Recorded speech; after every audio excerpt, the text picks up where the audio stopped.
What do you hope to hear from the Pope today? Well, I think what the Pope has done, which is really extraordinary, Chris, he is reaching out not just to the Catholic Church.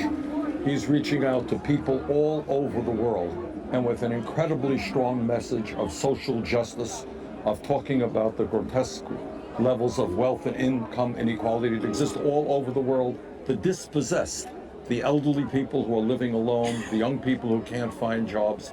And he is saying that as a planet, as a people, we have got to do better. That money and the accumulation of money and the worship of money is not what life should be about, that we cannot turn our backs on our fellow human beings. It is almost as though he is hashtag feeling the burn, because many of those themes resonate with your campaign. Are you surprised by some of the pushback that is preceding the Pope's address? People saying he better stick to religion, he better not get into politics. It's funny.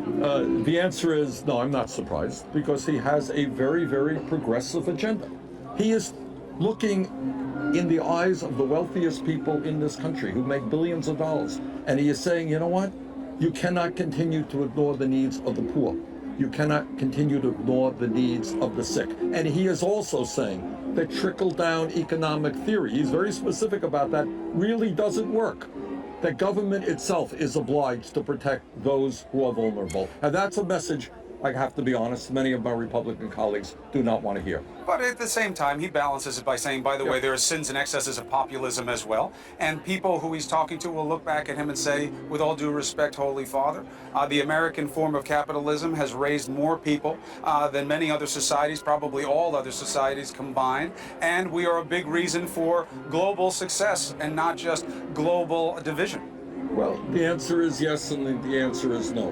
That in the midst of all of that success, we have more people living in poverty today than almost any time in the history of this country, and the gap between the very rich and everybody else is growing wider. And Chris, it's not just an American issue. Very shortly, the top 1% of the world's population will own more wealth than the bottom 99%. And he is also, by the way, talking very profoundly and significantly about climate change. And he's talking about it as a religious person. This is God's earth. You cannot destroy it. And we have to be aggressive in transforming our energy system.